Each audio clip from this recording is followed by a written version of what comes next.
Hello and welcome to all dear students, welcome to Career Planet. Electrochemistry पढ़ रहे हैं, ख़त्म है।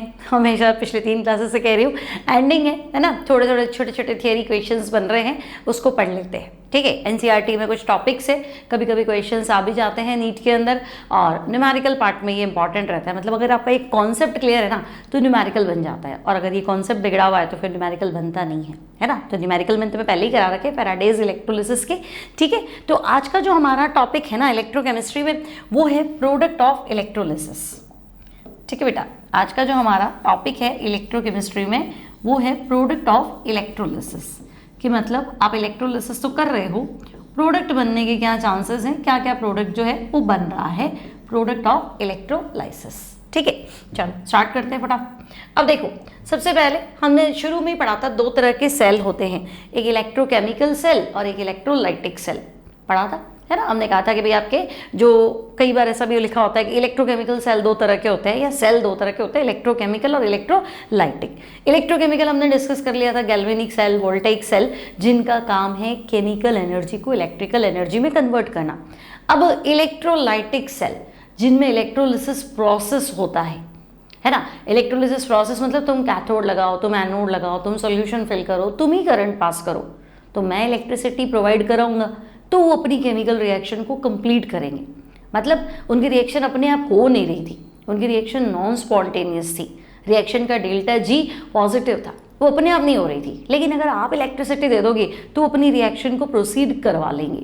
ऐसे सेल को इलेक्ट्रोलाइटिक सेल कहते हैं, ठीक है। तो पहले आपसे पूछेगा भाई इलेक्ट्रोलाइटिक सेल है क्या, तो तुम बताओ उसको कि भाई ऐसा सेल जो कन्वर्ट करता है, सेल विच कन्वर्ट्स, क्या कन्वर्ट करता है, तो हम कहेंगे इलेक्ट्रिक एनर्जी।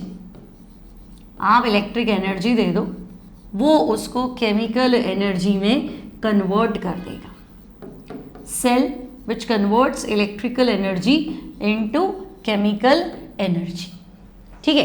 कौन सा प्रोसेस यूज करके, तो हम कहेंगे प्रोसेस तो इलेक्ट्रोलिसिस करेगा by the process of electrolysis, ठीक है। इनमें जो प्रोसेस होगा वो इलेक्ट्रोलाइसिस होगा, और ये अपनी इलेक्ट्रिक एनर्जी को किसमें कन्वर्ट कर देंगे, केमिकल एनर्जी। एक पॉइंट क्लियर।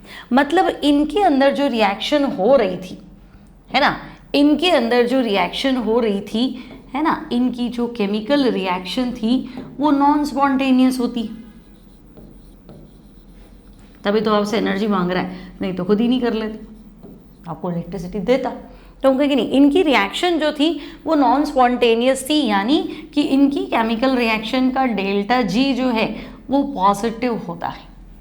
इसलिए जब हम इनको एनर्जी देते हैं तो ये उस इलेक्ट्रिक एनर्जी को लेके उसको केमिकल एनर्जी में, मतलब अपनी केमिकल रिएक्शन प्रोसीड करवा लेते हैं। अब प्रोसेस को हम बोलते हैं इलेक्ट्रोलाइसिस। अब कैसा होता है इलेक्ट्रोलाइटिक सेल, है ना, तो एक सिंपल सेल जैसा सेल है, मतलब इसमें एक ग्लास का कंटेनर है, ठीक है। ये आपका ग्लास का कंटेनर है, इसमें आपको क्या करना है, इसमें आपको कैथोड लगाना है, इसमें आपको एनोड लगाना है, ठीक है। तो इसमें ग्लास कंटेनर है, हम एनोड लगा रहे हैं, हम कैथोड लगा रहे हैं, और हम वो सॉल्यूशन फिल कर रहे हैं जिसका इलेक्ट्रोलिसिस करना है ना। भाई तुम NaCl एक्वा सॉल्यूशन का इलेक्ट्रोलिसिस करना चाह रहे हो, कॉपर सल्फेट एक्वा सॉल्यूशन का इलेक्ट्रोलिसिस करना चाह रहे हो, जिस सॉल्यूशन का इलेक्ट्रोलिसिस करना है वो सॉल्यूशन तुम भर दो, है ना, इलेक्ट्रोलाइटिक सॉल्यूशन, ठीक है। और तो हम कहेंगे कैथोड है, एक एनोड है, ये हमारी बैटरी होगी, है ना। अब ये जो सेल है, वही जो तुम फिजिक्स में पढ़ते हो, बैटरी के नेगेटिव टर्मिनल से जोड़ोगे तो उसको तुम कैथोड बोलोगे, और जिसको तुम बैटरी के पॉजिटिव टर्मिनल से कनेक्ट कर दोगे उसको तुम एनोड बोलते हो। अब ये सेल हो चाहे वो सेल हो, एनोड पे ऑक्सीडेशन ही होता है और कैथोड पे रिडक्शन ही होता है। कई बार बच्चा उलझ जाता है कि इसका तो मैडम है ना एनोड नेगेटिव है, नहीं इसका तो एनोड आपका पॉजिटिव है और इसका तो कैथोड नेगेटिव है ना, तो उल्टा तो नहीं हो गया। नहीं, आपको कार्लोन बताया वो फिक्स है, ठीक है।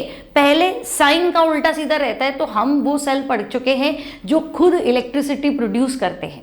हमने पढ़े थे गैल्वेनिक सेल, वोल्टेइक सेल, वो खुद इलेक्ट्रिसिटी प्रोड्यूस कर रहे थे। लेकिन वहाँ पे भी कैथोड पे रिडक्शन था, एनोड पे ऑक्सीडेशन था।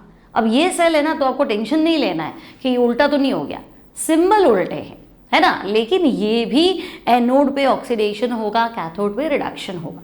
क्लियर? तो हम कहेंगे ठीक है, ये आपका क्या है, इलेक्ट्रोलिटिक सेल।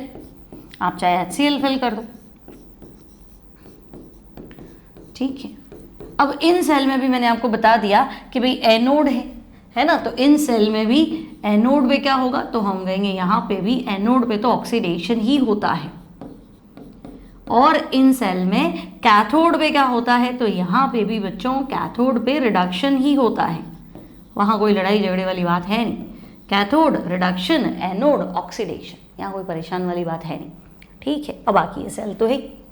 अब कैथोड पे कौन जाएगा, तो हम कहेंगे जो कैटायन है ना वो भागे भागे जाएंगे कैथोड पे, और जो एनायन है ना माइनस, वो कहाँ जाएंगे, एनोड पे। तो एनायन एनोड पे जाता है, ऑक्सीडाइज हो जाता है, एनायन एनोड पे जाता है, ऑक्सीडाइज हो जाता है। कैटायन कटा हुआ प्लस, है ना, कैटायन कैथोड पे जाता है और रिड्यूस हो जाता है। और ये रिएक्शन जब आपको करानी है तो ये अपने आप तो हो नहीं रही थी, आपको बाहर से इलेक्ट्रिसिटी देनी पड़ेगी। तो ये इलेक्ट्रिसिटी लेके और अपनी केमिकल रिएक्शन को कंप्लीट करते हैं। मतलब इनकी जो केमिकल रिएक्शन हो रही थी उसमें एनर्जी जो है वो बाहर से लानी पड़ी, उसका खुद का डेल्टा जी पॉजिटिव था, वो नॉन स्पॉन्टेनियस थी, अपने आप नहीं हो रही थी, इसलिए। ठीक है, अब कैसे काम करता है, किस किस का हम इलेक्ट्रोलिसिस कर सकते हैं, उसको पढ़ने से पहले हम पढ़ते हैं डिस्चार्ज पोटेंशियल।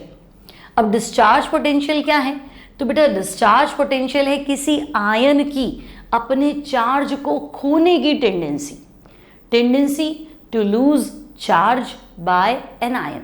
कोई भी आयन हो, प्लस हो तो वो न्यूट्रल हो जाए, माइनस हो तो वो भी न्यूट्रल हो जाए।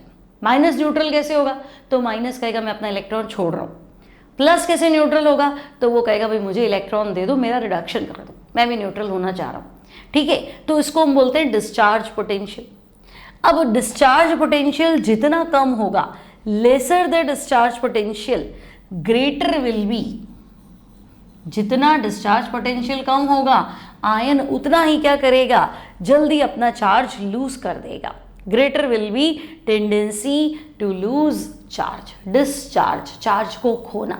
तो डिस्चार्ज पोटेंशियल जितना कम होगा, आयन फटाफट अपना इलेक्ट्रॉन क्या कर देगा, लूज कर देगा। इतनी बात क्लियर है? ठीक है, अब हम देखते हैं भाई किस किस का कोर्स में है हमारे। तो देखो डिस्चार्ज पोटेंशियल कैटायन, तो पोटेशियम कहेगा मैं तो सोल्यूशन में ही रहूँगा, मेरा डिस्चार्ज पोटेंशियल सबसे ज़्यादा है। फिर सोडियम, फिर कैल्शियम, फिर मैग्नीशियम, फिर एल्यूमिनियम, फिर जिंक, फिर H+, कॉपर +2, Ag+1। Ag+1 कहेगा मैं सबसे पहले डिस्चार्ज हो जाऊँगा। तो हमने हाइड्रोजन के नीचे पढ़ा ही था, हाइड्रोजन के नीचे हमने copper, silver, mercury, gold, platinum ये सब पढ़े थे। तो इनका डिस्चार्ज पोटेंशियल क्या होता है, बहुत कम होता है, तो फटाफट डिस्चार्ज होना चाहते हैं। लेकिन सोडियम, पोटेशियम, कैल्शियम ये तो बहुत रिएक्टिव होता है, तो ये सोल्यूशन के अंदर ही रहेंगे, ये डिस्चार्ज होना चाहते ही नहीं है। ठीक है, तो जो डिस्चार्ज होना चाहता है उसको जल्दी डिस्चार्ज करो, उसका पोटेंशियल कम है। और जो चाहते ही नहीं, जो आयन फॉर्म में रहना चाहते हैं, उनका डिस्चार्ज पोटेंशियल ज़्यादा है, वो नहीं होंगे डिस्चार्ज। ठीक है, सिमिलरली एनायन, तो देखो sulphate, nitrate, fluoride, hydroxide, chloride, bromide, iodide. मतलब आयोडाइड का डिस्चार्ज पोटेंशियल लीस्ट है। I- कहेगा मेरे को तो फटाफट I2 बनाओ, मैं तो निकलूँ। Br- क्या कहेगा कि मुझे Br2 बनाओ, मैं भी जा रहा हूँ। Cl- क्या कहेगा, मेरा भी इलेक्ट्रॉन ले लो, मैं तो क्लोरीन गैस बन के उड़ जाऊँ, मैं खुश हूँ उसमें, है ना।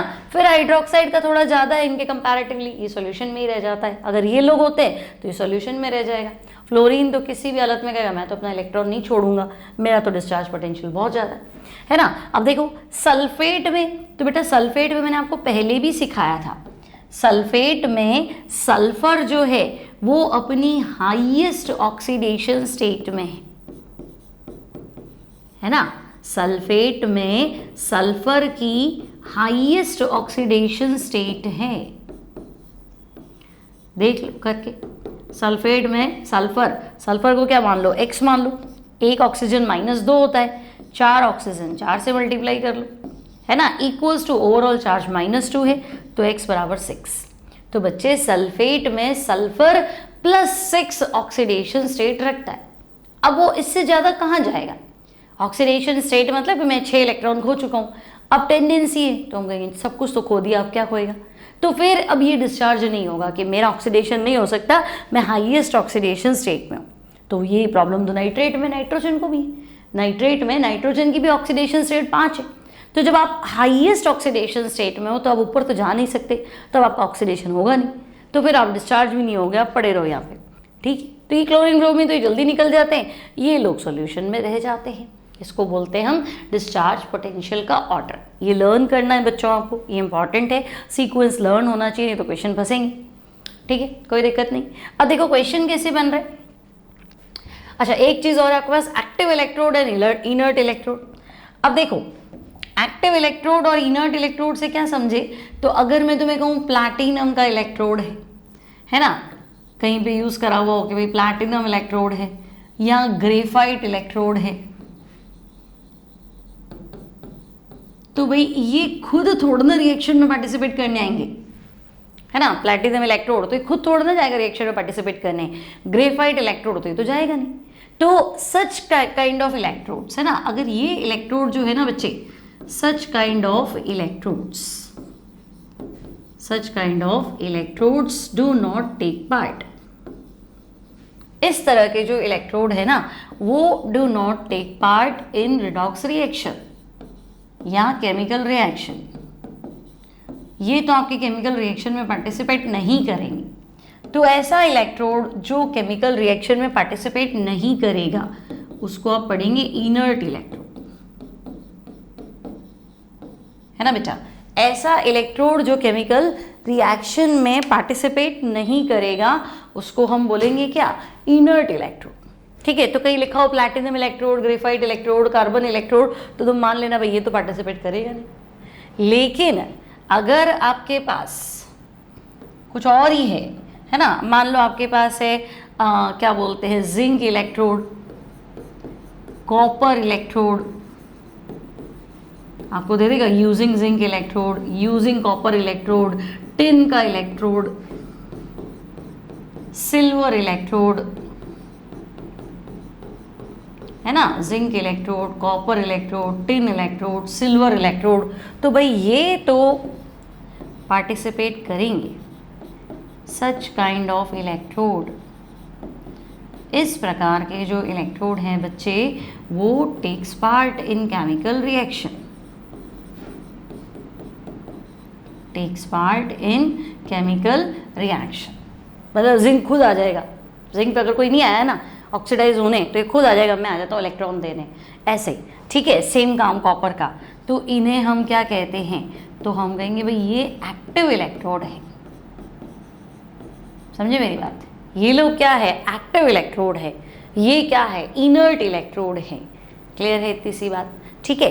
तो ये आपका इलेक्ट्रोड वाला कॉन्सेप्ट। अब देखो क्वेश्चन कैसे बनता है। तो पहले आपको कहा कि electrolysis of molten NaCl solution, NaCl है मोल्टन स्टेट में पिघला हुआ है, ठीक है। तो अब हम क्या करें, NaCl में करंट पास कर देते हैं, है ना, NaCl इलेक्ट्रोलिसिस,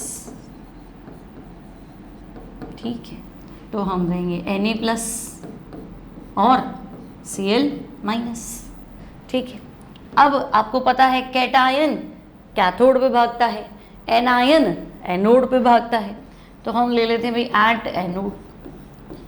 तो आपने पढ़ा ना एनोड पे तो ऑक्सीडेशन होगा, हाँ एनोड पे क्या होगा, बिल्कुल ऑक्सीडेशन होगा। मतलब ये Cl- पहुंच जाएगा भाई फटाफट, मैं तो इलेक्ट्रॉन छोड़ रहा हूँ, तो मैं तो बनूंगा क्लोरीन, और ये हुआ लॉस ऑफ इलेक्ट्रॉन। ऑक्सीडेशन क्या होता है, लॉस ऑफ इलेक्ट्रॉन। तो Cl- फटाफट एनोड पे जाएगा, क्लोरीन बनाएगा, इलेक्ट्रॉन गया। अब ये इलेक्ट्रॉन है तभी तो आप आगे बढ़ सकते हो।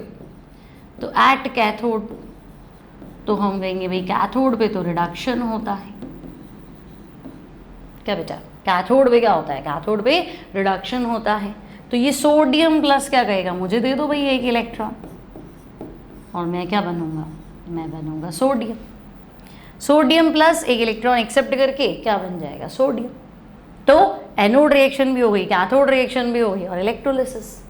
प्रोडक्ट ऑफ इलेक्ट्रोलिसिस क्या है, तो हम कहेंगे देखो प्रोडक्ट ऑफ इलेक्ट्रोलिसिस क्या है। आपसे पूछा जाए कि हमने मोल्टन NaCl, पिघला हुआ NaCl है, इसमें करंट पास करा, तो हम कहेंगे तो फिर क्या हुआ, एट एनोड क्लोरीन गैस वो लिबरेट हुई। एनोड पे कौन सी गैस लिबरेट हुई? तो हम कहेंगे क्लोरीन गैस एनोड पे लिबरेट हो गई। ठीक है, और कैथोड पे क्या हुआ? तो भाई एट कैथोड चेक कर लो कौन इकट्ठा हुआ? सोडियम, और सोडियम तो सॉलिड है ना, तो और ये मोल्टन है। ठीक है, एक्वस मत लिख देना। ठीक है, तो हम, और यहाँ पे ये गैस है, तो हम कहेंगे एट कैथोड सोडियम जो है वो डिपॉजिट हो गया। बस इतनी सी तो बात है। कैथोड पे सोडियम डिपॉजिट हो जाता है और एनोड पे क्लोरीन गैस लिबरेट हो जाती है। क्लियर? बस ये इतनी सी बात है। जब आप मोल्टन NaCl का क्या करते हो? इलेक्ट्रोलाइसिस करते हैं। ठीक है, अब आपसे कहा गया कि नहीं आप तो ऐसा करो, इलेक्ट्रोलिसिस ऑफ एक्वस NaCl को करो, मतलब NaCl एक्वस सोल्यूशन है, NaCl का घोल है, NaCl पानी में घोल दो, करंट पास कर दो, प्लैटिनम इलेक्ट्रोड यूज करो। ठीक है, तो हम कहेंगे ओके भाई NaCl एक्वस सोल्यूशन, तो सबसे पहले तो NaCl है, NaCl कहेगा ठीक है आपने एनर्जी दी है तो आयंस तो बनाने पड़ेंगे, Na+Cl-, और बेटा एक्वस मतलब फिर वाटर भी ले लो, तो वाटर से क्या होगा? तो हम कहेंगे H+OH-। ठीक है, अब तो पहला काम था हमारा एट एनोड, तो हम कहेंगे देखो एनोड पे, तो भाई एनोड पे तो ऑक्सीडेशन होता है ना, एनोड पे ऑक्सीडेशन होता है। कौन पहुंचेगा? तो हम कहेंगे ये दोनों पहुंच जाएंगे। Cl- भी एनोड पे पहुंच जाएगा, OH- भी एनोड पे पहुंच जाएगा। अब Cl कहेगा मेरा डिस्चार्ज करो, OH कहेगा मेरा डिस्चार्ज करो, जाना तो मुझे भी है, वो कहेगा मुझे भी जाना है। अब हम कहेंगे हमने तो डिस्चार्ज पोटेंशियल पढ़ा था ना, है ना, सबसे कम डिस्चार्ज पोटेंशियल किसका था? I-, सबसे पहले I कहता है मुझे आज़ाद करो, फिर Br-, फिर Cl-, फिर था आपका OH-, तो Cl- OH- दोनों पहुंच जाएंगे एनोड पे, दोनों में लड़ाई हो जाएगी कि कौन डिस्चार्ज होगा। तो हम डिसाइड करेंगे कौन डिस्चार्ज होगा, किसको रवाना करना है, किसको रखना है। तो जिसका डिस्चार्ज पोटेंशियल कम है वो पहले चला जाएगा, डिस्चार्ज हो जाएगा, छोड़ के चला जाएगा, है ना। हॉस्पिटल से क्या होता है? डिस्चार्ज होता है, जा रहा हूँ मैं, ठीक है। और OH- क्या है? उसका डिस्चार्ज पोटेंशियल ज़्यादा है, वो बैठा रहेगा, ठीक है। और अभी आपने लिखा था, देखो जब मैंने आपको डिस्चार्ज पोटेंशियल का सीक्वेंस पढ़ाया ना बेटा, ये रहा, चेक करो, आपने क्या देखा था? OH- का डिस्चार्ज पोटेंशियल Cl- से तो ज़्यादा है, तो फिर ये भी लिखा था हमने, greater the discharge, lesser the discharge potential greater will be losing tendency, और यहाँ ग्रेटर होता तो यहाँ लेसर हो जाता। तो हम कहेंगे नहीं, Cl- का डिस्चार्ज पोटेंशियल तो कम है ना, और OH- का डिस्चार्ज पोटेंशियल क्या है? ज़्यादा है। Since discharge potential of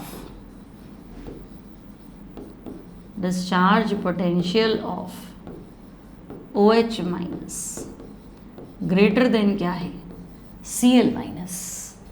OH- का डिस्चार्ज पोटेंशियल Cl- से ज़्यादा है, तो OH कहेगा भाई मैं तो यहीं रहूँगा, मैं तो जा नहीं सकता, तू चला जा, तो जाने दो Cl को।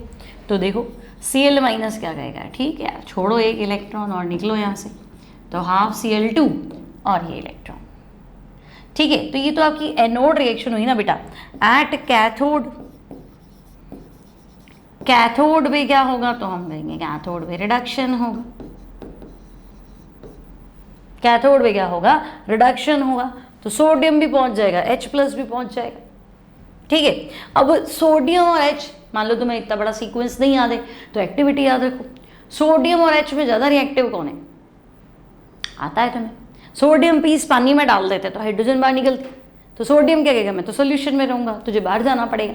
तो सोडियम और H में बाहर कौन जाएगा? H+, अंदर कौन रहेगा? सोडियम, है ना। तो तुम क्या बोलोगे यहाँ पे कि सिंस डिस्चार्ज पोटेंशियल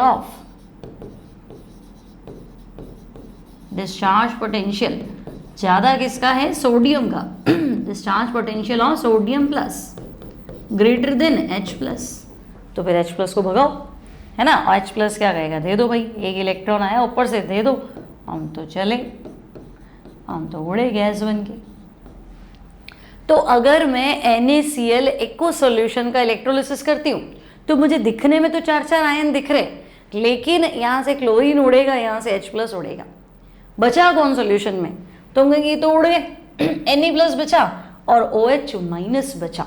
ठीक है, तो अगर मैं तुम्हें कहूँ कि remaining ions in the solution, solution में बेटा आयन कौन से बचे, रिमेनिंग आयंस, तो हम कहेंगे Na+ एंड OH माइनस, ये दोनों मिक्स हो जाएंगे, कंबाइन टू गिव Na+ और OH माइनस मिक्स होके क्या बनाएंगे, तो हम कहेंगे तो अपना अलग ही NaOH बना रहे ऐसे। ठीक है, तो एक्वस सॉल्यूशन ऑफ NaCl का आपको क्या करना था, इलेक्ट्रोलाइसिस करना है। तो आप देखो 4 तरह के आयंस आ रहे हैं, क्लोरीन उड़ी, हाइड्रोजन उड़ी, सॉल्यूशन में NaOH बचा। अब मैं कहूँ कि NaCl पानी में घोलो pH, तो NaCl वाटर में डिजोल्व होता है, तो हम कहेंगे H और OH बराबर रहते हैं, और NaOH और HCl तो स्ट्रॉन्ग एसिड स्ट्रॉन्ग बेस है, तो जितने H उतने OH तो बराबर है, सॉल्यूशन न्यूट्रल। लेकिन मैं आपको कहूँ कि नहीं, NaCl एक्वस सॉल्यूशन का इलेक्ट्रोलिसिस करो और उसके बाद pH बताओ, तो तुम कहोगे इलेक्ट्रोलिसिस करूँगा तो पहले इतने आयन बनेंगे, फिर एनोड पे क्लोरीन लिबरेट होगी, कैथोड पे हाइड्रोजन लिबरेट होगी, सॉल्यूशन में पीछे NaOH रह जाएगा, और NaOH बेस है ना, तो pH ग्रेटर देन 7। तो पानी में नमक मिलाओगे pH 7 ही रहेगा, लेकिन नमक मिला के करंट पास करोगे pH 7 से ज़्यादा हो जाएगा, क्योंकि अब आपके H कम हो गए, आपके H हाइड्रोजन गैस बन के उड़ गए, है ना, और सॉल्यूशन में क्या रह गया, OH माइनस। क्लियर है, इतनी बात समझ में आ रही है मेरी, है ना। और देखो और कैसे क्वेश्चन बनते हैं, तो आपको कहा कि ऐसा करो, electrolysis of aqueous copper sulphate solution कर दो यूजिंग आपका प्लैटिनम इलेक्ट्रोड। तो हम कहेंगे अच्छा प्लैटिनम इलेक्ट्रोड, ये तो खुद तो आएगा नहीं, है ना, तो कॉपर सल्फेट और एक्वस। तो पहले मैं कॉपर सल्फेट में करंट पास करूं, तो मुझे मिला कॉपर +2 सल्फेट -2, और जब आपने बोला एक्वस तो मैं कहूँगी ठीक है भाई H+ और OH माइनस। ठीक है, अब एनोड कैथोड पे पहुंचा दो लोगों को, तो हम कहेंगे ठीक है एट एनोड, है ना। एनोड पे क्या होता है, तो हम कहेंगे एनोड पे ऑक्सीडेशन होता है, कौन आएगा, तो हम कहेंगे एनायन आ जाएगा। एनायन कौन कौन से हैं, सल्फेट माइनस और OH माइनस, तो दोनों पहुंच जाएंगे, तो पहुंच गए दोनों। अब सल्फेट क्या कहेगा, अपन क्या कहेंगे सल्फेट को, भाई तो बाहर ही रहे, क्यों भाई, सल्फेट में सल्फर की ऑक्सीडेशन स्टेट +6 है, तो तू तो हाईएस्ट है। अब हाईएस्ट है तो और क्या, जान थोड़ा ना लेगा, तो तुम आउट, बाहर ही रहो, तुम्हारा ऑक्सीडेशन हम नहीं कर सकते, है ना। तो अब हम किसको कर सकते हैं, OH माइनस को, या discharge potential of sulphate greater than OH minus. Sulphate तो हाईएस्ट लिखा था, फिर नाइट्रेट लिखा था, तो आप चाहो तो ऐसे भी लिख दो कि भाई डिस्चार्ज पोटेंशियल, मैं कैसे डिस्चार्ज करूँ सल्फेट को, है ना, discharge potential of sulphate, discharge potential of sulphate greater than क्या है, OH माइनस। तो मैं सल्फेट को तो नहीं छेड़ सकता हूँ, ठीक है, तो पकड़ लो OH माइनस को। अब OH माइनस में फिर तुम और फंसे हैं, OH माइनस में तुम कैसे फंसे, तो हम कहेंगे चलो इसको तो जान दो, इसका क्या करूँ। अब इसकी मैंने तुम्हें एक शॉर्ट ट्रिक बताती हूँ, फैराडे पढ़ाओ तो उसमें बताई थी, नहीं तो यहाँ पे वीडियो मिलेगा आपको आई बटन में, उसमें आप फैराडे लॉ इलेक्ट्रोलिसिस देखना, इन सब पे न्यूमेरिकल्स है ना, ये सारे थियरी पार्ट है, उस पर न्यूमेरिकल्स हमने पहले कर रखा है। अब देखो OH माइनस की मैंने आपको एक इक्वेशन बताई थी, 4OH माइनस, है ना बेटा, 4OH माइनस ले लो। अब 4OH माइनस है, OH minus, OH minus, OH minus और OH माइनस, है ना, ये एक इलेक्ट्रॉन छोड़ेगा, 2 3 4, तो 4 इलेक्ट्रॉन छोड़वा दो, छोड़ो, चलो 4 इलेक्ट्रॉन छोड़ दी, वाटर बनाओ, तो एक वाटर, एक और वाटर और O2, तो हम कहेंगे भाई एक तो O2 बन रहा है और 2 वाटर बन रहे हैं, तो O2 plus 2 water plus 4 electron, O2 plus 2 water plus 4 electron. तो देखो 4 OH लूंगी ना तब जाके एक O2 बनेगा, ठीक है, तो इसने 4 इलेक्ट्रॉन छोड़ दी, तो एनोड पे OH माइनस आएगा, तो फिर O2 गैस जो है वो लिबरेट होगी, ठीक है। अब आप आ जाओ कैथोड पे, है ना बेटा, अब हम कहेंगे चलो भाई कैथोड पे, तो कैथोड पे क्या होता है, तो हम कहेंगे रिडक्शन, कैथोड पे होता है रिडक्शन। तो कॉपर कहेगा मेरा कर दो, H कहेगा मेरा कर दो, लेकिन हमारे पास तो सीक्वेंस तो कॉपर और हाइड्रोजन में ज़्यादा रिएक्टिव, तो हाइड्रोजन के नीचे बेचारे गिने चुने तो मेटल आते हैं, कॉपर आता है, सिल्वर आता है, गोल्ड आता है, प्लेटिनम आता है, मरकरी आता है। तो हम कहेंगे हाइड्रोजन के नीचे कॉपर आता है, तो कॉपर कहेगा मेरे को डिस्चार्ज करो, हाइड्रोजन को रहने दो।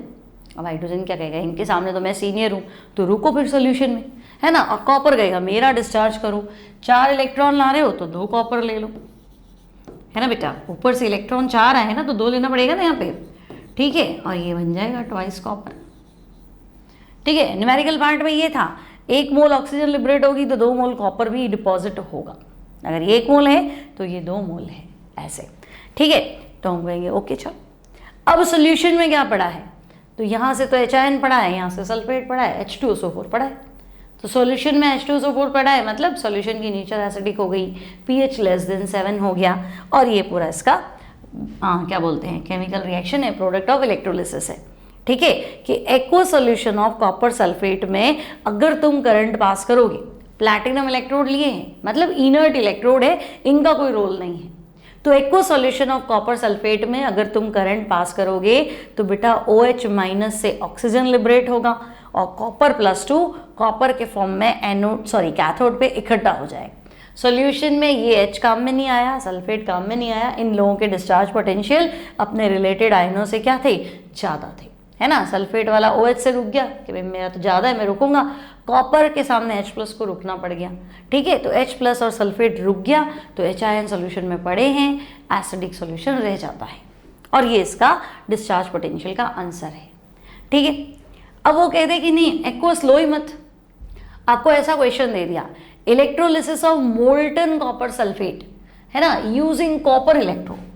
तो एक बार तो कॉपर इलेक्ट्रोड बढ़ती है, तुम्हारे दिमाग में आना चाहिए, ओ भाई ये तो एक्टिव इलेक्ट्रोड है, क्या बेटा। एक बार कॉपर इलेक्ट्रोड पढ़ते ही आपके दिमाग में क्या आना चाहिए, तो एक्टिव इलेक्ट्रोड है। तो हम कहेंगे हाँ एक्टिव तो है। तो देखो कॉपर सल्फेट का इलेक्ट्रोलिसिस कर दो मोल्टन, तो हम कहेंगे देखो एक तो कॉपर +2, एक सल्फेट -2, एक तो कॉपर +2, एक सल्फेट -2। पानी है तो हम कहेंगे नहीं मोल्टन है ना, पिघला हुआ है, पानी तो नहीं, चलो जान दो। अब इन्हीं को ही जाना पड़ेगा, तो हम कहेंगे चलो पहले एनोड, है ना, एनोड पे ऑक्सीडेशन कौन जाएगा, तो हम कहेंगे फिलहाल तो सल्फेट ही है, इसी को आना पड़ेगा, इसका क्या ही कर लेंगे। सल्फेट का तो मैं कुछ नहीं कर सकती, सल्फेट क्या है अपनी हाईएस्ट ऑक्सीडेशन स्टेट में, तो हम कहेंगे इसका तो मैं कुछ नहीं कर सकती। तो बेटा एट कॉपर एनोड लिख दूं, एनोड बना हुआ किसका है, कॉपर का, और कॉपर तो एक्टिव है ना, तो कॉपर कहेगा लो कोई नहीं आया तो मुझे ही आना पड़ेगा, है ना, मैदान में कोई नहीं आया तो भाई मुझे ही काम करना पड़ेगा, अब क्या कर सकते हैं। तो कॉपर एनोड खुद क्या करेगा, कॉपर +2 बनाएगा और 2 इलेक्ट्रॉन छोड़ेगा, ठीक है। फिर एट कैथोड, अब कैथोड भी कॉपर का बना हुआ है, लेकिन कैथोड खुद तो गलेगा नहीं, कैथोड पे तो आके लोग चिपकते, आयन्स आके चिपकते, तो हम कहेंगे हाँ हमारे पास भी तो कॉपर आयन पड़ा है, कॉपर +2, तो ये वाला कॉपर +2 है ना, ऊपर वाले 2 इलेक्ट्रॉन एक्सेप्ट करके कॉपर में इकट्ठा हो जाएगा, ठीक है।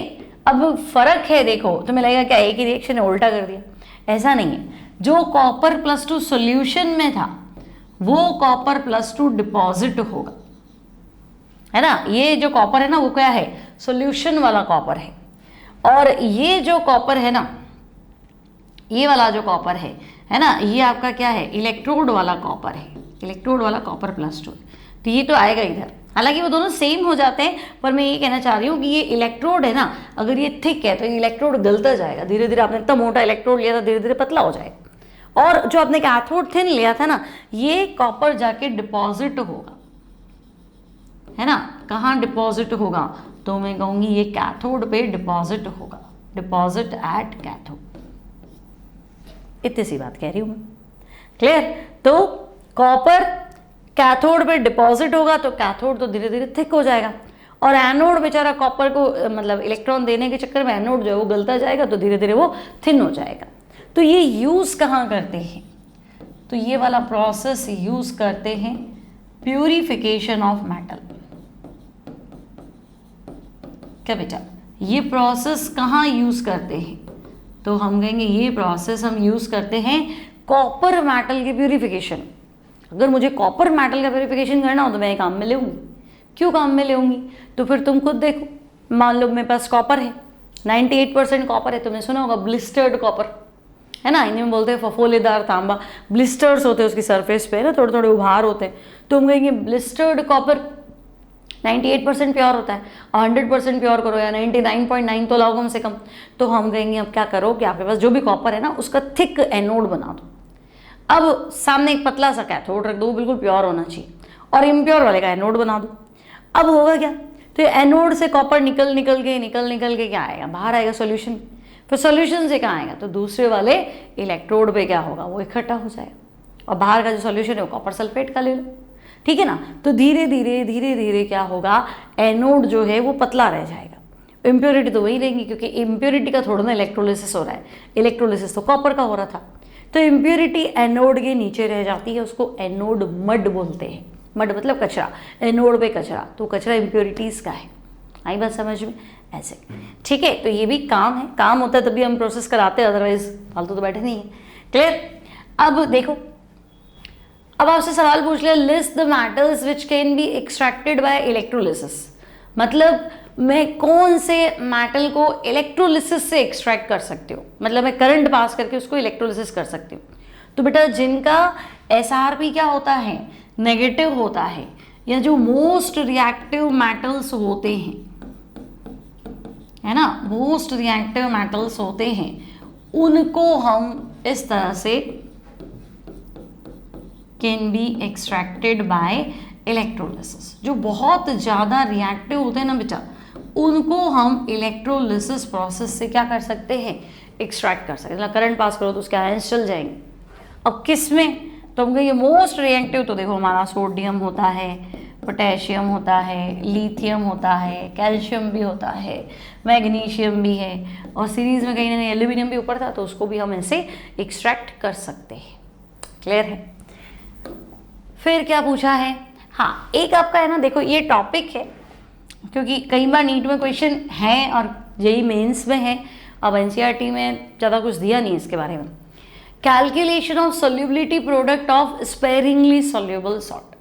तो देखो स्पेरिंगली सोल्यूबल हिंदी में बोलते हैं अल्प विलेय, जिसकी सोल्यूबिलिटी बहुत ही कम हो। लाइक अगर मैं तुम्हें कहूँ AgCl, है ना, तो तुम कहोगे AgCl तो कहाँ ही आयन देगा, ठीक है। तो AgCl की सोल्यूबिलिटी जो होती है वो बिल्कुल ही निग्लिजिबल होती है, ठीक है। तो मान लो इसका S मोल घुल गया, इसका भी S मोल घुल गया, ठीक है। अब ये कंसंट्रेशन तो कांस्टेंट ही है, क्योंकि इसके सामने ये लोग तो नेग्लिजिबल है। तो सोल्यूबिलिटी प्रोडक्ट जो है KSP, वो होता है product of ionic concentrations. Ions कौन से? Ag plus Cl minus. तो KSP क्या हो गया? Ag प्लस की कंसंट्रेशन इंटू Cl माइनस की कंसंट्रेशन, यानी KSP जो है दैट इज S²।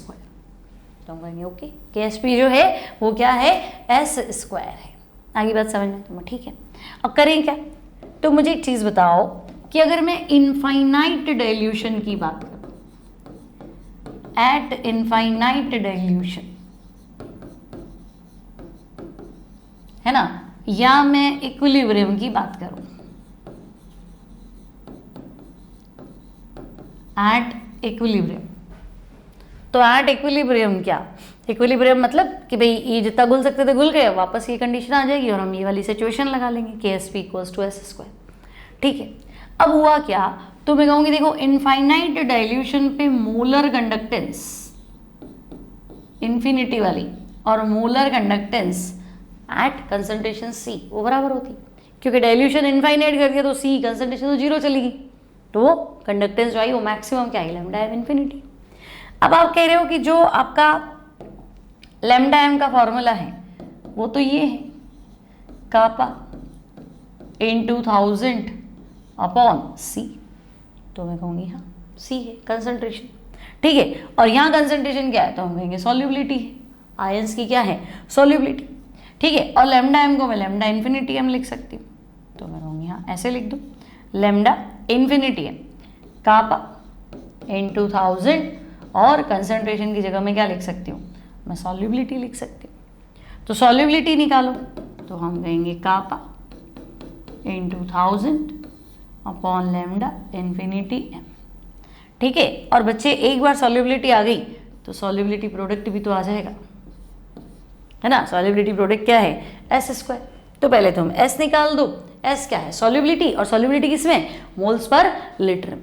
तो अगर तुम्हारे पास सॉल्युबिलिटी आ गई इस फॉर्मूले से तो वहां से तुम केएसपी निकाल दो। ठीक है, अब ये थोड़ा सा है ना वहां से मैच कर रहा है आयनिक इक्विलिब्रियम से, तो डिटेल में उसको हम वहाँ डिस्कस करेंगे। बट एक बार अगर आपका कोई क्वेश्चन अटक रहा हो उस शीट में, है ना, क्योंकि शीट में क्वेश्चन है केएसपी फाइंड करो, तो कुछ नहीं करना है, सेम आपका जो कॉन्सेप्ट चल रहा है वैसे चलो, है ना, और आप यहाँ से केएसपी फाइंड कर लो। ठीक है, और शीट में मेरे हिसाब से आपको जो क्वेश्चंस है ना वो शायद AgCl के ही दिए हुए हैं। लेट मी चेक, आप जो भी मटेरियल करोगे ना उसमें मोस्टली जो क्वेश्चंस है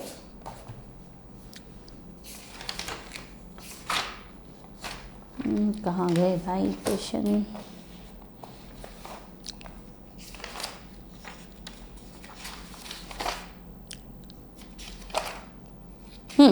तो मोस्टली जो क्वेश्चन है ना वो सारे यहाँ AgCl के ही हैं, तो आपको इतनी दिक्कत आएगी नहीं। ठीक है, इससे आप इसको बिठाओगे। क्लियर, तो ये था हमारा मेन टॉपिक, ये हमारे क्वेश्चन थे। इंपॉर्टेंट चीज़ आपकी ये थी प्रोडक्ट ऑफ इलेक्ट्रोलिसिस। आज हमने सीखा प्रोडक्ट ऑफ इलेक्ट्रोलिसिस और इस पे फेराडेज लॉ कैसे काम करेंगे। फेराडे लॉ के न्यूमेरिकल मैंने आपको कर रखे हैं, आई बटन में आपको सीक्वेंस मिल जाएगा उसका, और ये आपको करना है ना। ये एनसीईआरटी का टॉपिक है, ये अच्छे से आप करेंगे, इसके नोट्स भी बनाएंगे, प्रॉपर तरीके से लिखेंगे। ठीक है, तो मिलती हूँ नेक्स्ट टाइम नेक्स्ट क्लास में। तब तक वीडियो को लाइक कर लो, शेयर कर लो, कमेंट कर लो, अच्छा लगा है तो लिख दो मैडम बराबर सही चल रहा है, पढ़ाई बिल्कुल बढ़िया चल रही है, नेक्स्ट चैप्टर शुरू होने वाला है, आपका पर्सनल कोई डिमांड है तो वो लिख दो कि मेरे को ये इसके बाद लेना है। ठीक है, और हिंदी में आपका मोल कॉन्सेप्ट चल रहा है ना। तो मिलती हूँ मैं next time. Till then take care, keep practicing, keep studying, bye bye.